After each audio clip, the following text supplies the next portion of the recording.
Baik, Assalamualaikum warahmatullahi wabarakatuh. Selamat sejahtera untuk kita semuanya. Semoga dalam keadaan sehat selalu, teman-teman mahasiswa, dan tetap semangat dalam mencari ilmunya. Lanjut ke pembahasan yang ketiga, yaitu akan belajar mengenai aspek teknik dan teknologi dalam studi kelayakan bisnis. Di mana teman-teman di zaman era digital seperti ini, informasi begitu cepat, perkembangan teknologis begitu cepat, digital pun juga begitu cepat, maka studi kelayakan bisnis itu perlu diperhatikan sebaik mungkin dan dicermati sebaik mungkin. Karena sekarang eranya bukan manual lagi, sekarang eranya sudah digital, teman-teman ya.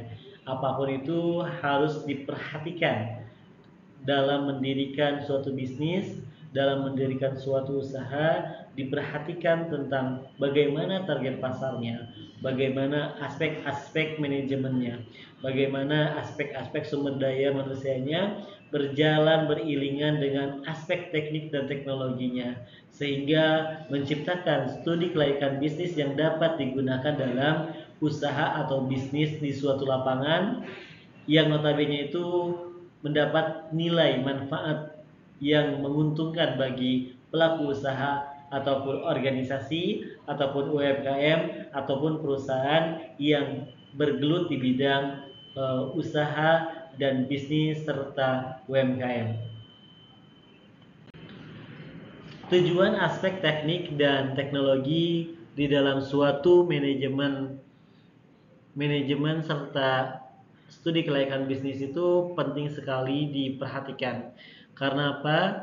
Tujuan studi kelayakan bisnis, aspek teknik dan teknologi memiliki peran penting dalam suatu usaha maupun bisnis yang sedang berjalan. Karena memang dengan begitu masifnya teknologi di zaman sekarang, itu akan mempermudah bagaimana cara menyalurkan pasar produk di dalam pasar supaya produk dan konsumen itu dapat berjalan beriringan seperti itu. Karena memang eh, aspek teknik teknologi ini di zaman sekarang ini memang tidak bisa dipungkiri keberadaannya teman-teman ya. Apalagi sekarang sudah ada namanya AI ya teman-teman ya, kemudian digital platform, kemudian ada namanya lagi penyaluran yang serba praktis menggunakan teknologi, kolaboratif dan lain sebagainya itu memang tidak bisa dipisahkan.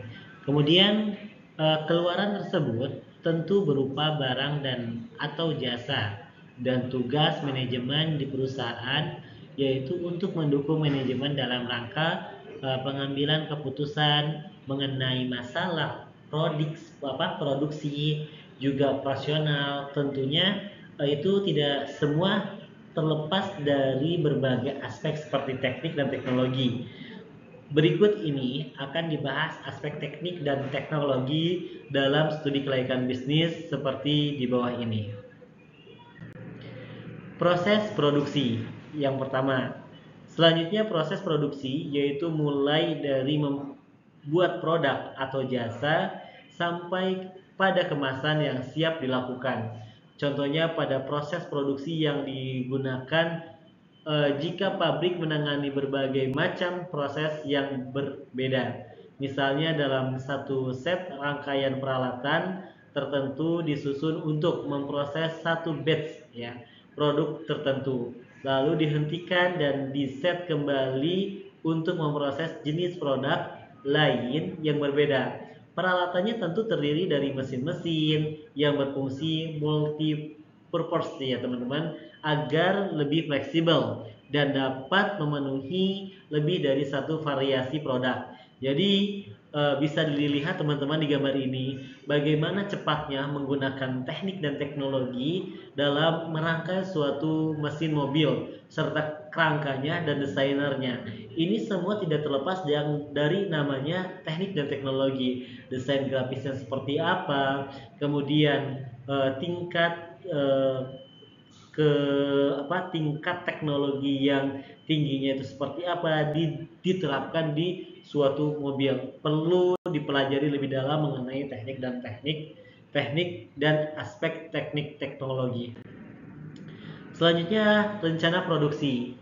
Contohnya adalah setelah beberapa alternatif pilihan ide produksi sudah tersaring, maka selanjutnya akan dikaji mengenai produk atau beberapa produk. Apa yang menjadi prioritas untuk produksi umumnya untuk menetapkan produk tersebut akan dilakukan melalui tahapan-tahapan pekerjaan. Tahapan itu meliputi diantaranya menentukan ide, produk, dan seleksi, kemudian membuat desain produk awal, kemudian membuat prototipe ya, dan pengujiannya seperti apa, serta implementasinya itu bagaimana gitu ya teman-teman. Nah, selanjutnya teknologi yang dipilih itu seperti apa? Contoh, beberapa aspek teknologi yang sering menjadi pertimbangan dalam sebuah perusahaan yaitu teknologi perusahaan itu sendiri. Berkaitan dengan pemilihan teknologi, biasanya suatu produk tertentu dapat diproses dengan lebih dari satu cara. Sehingga teknologi yang dipilih juga perlu ya ditentukan secara jelas patokan umum yang dapat dipakai seperti dengan mengetahui seberapa jauh derajat mekanisasi yang diinginkan juga manfaat ekonomi yang kelak diharapkan. Jadi memang teknologi yang dipilih itu disesuaikan dengan kadar kebutuhannya teman-teman ya. Selanjutnya adalah teknologi untuk memproduksi barang maupun jasa terus berkembang sesuai dengan kemajuan zaman. Kemajuan teknologi hendaknya dapat berdampak pada efisiensi yang tinggi dalam proses produksi sekaligus menghasilkan produktivitas yang tinggi pula. Namun selain terdapat keuntungan, ada juga kelemahan-kelemahan dalam hal perkembangan teknologi itu sendiri yang harus dikuasai. Nah, yang kedua adalah pemilihan mesin dan peralatan. Jelas, ini disesuaikan dengan kebutuhan yang ada. Pemilihan teknologi pada proses produksi berarti pemilihan proses untuk menghasilkan produk atau pelayanan termasuk jenis teknologi dan segala sesuatu yang berkaitan dengan hal tersebut. Setelah keputusan pemilihan dijatuhkan, tindakan selanjutnya adalah menentukan denah, jenis peralatan, fasilitas penunjang, dan desain engineering yang diperlukan dalam menunjang kegiatan produksi sesuai dengan studi kelayakan bisnis yang direncanakan. Yang ketiga adalah aspek kualitas dari teknologi itu sendiri, di mana kualitas dari sebuah produk merupakan suatu kesatuan karakteristik yang dapat menentukan apakah produk dapat memenuhi harapan para konsumen atau tidak. Kualitas dapat dipahami dengan menggunakan trilogi manajerial yang meliputi seperti perencanaan, perbaikan, dan juga pengendalian mutu. Sehingga dengan menggunakan teknologi yang ada, mutu dari sebuah produk tidak akan berkurang dan seharusnya semakin menjadi lebih baik. Kemudian ketersediaan bahan baku itu terdiri dari beberapa faktor ya teman-teman. Ada jumlah, ada kualitas, ada waktu ketersediaan, ada biaya, pola pengadaan, sistem penggudangan, sifat bahan baku, panen melimpah, yaitu ada harga, mutu, dan penanganan rendah, mudah rusak, kadar air tinggi, mudah teroksidasi karena fisik, kimia, mikrobiologi, kemudian bekli, volumenya besar, lokasi produksinya terpencar, ya seperti itu. Kemudian pada saat penentuan jumlah bahan baku, hal-hal yang harus diperhatikan perencanaan proyek adalah kecukupan produksi, mutu bahan baku, rendemen, kemudian kaitan dengan biaya bahan baku, sistem pengadaan bahan baku juga tidak terlepas dari aspek teknik dan teknologi ya teman-teman. Kemudian alat analisis yang digunakan yaitu jenis, sumber daya, dan cara memperoleh studi kelayakan bisnis dan teknik analisis data dalam rangka untuk melakukan studi kelayakan bisnis perlu didesain terlebih dahulu mengenai jenis, kemudian dari sumber dan cara memperoleh data sangat bergantung pada tujuan investasi yang telah ditetapkan. Yang kedua adalah jenis data, di mana jenis data diperlukan dalam studi kelayakan bisnis secara umum dikualifikasikan ke dalam dua golongan, yaitu ada kuantitatif berupa angka, misal jumlah produksi, jumlah anggaran dan lain-lain, dan kualitatif berupa persyaratan, misalnya adalah sejarah perusahaan.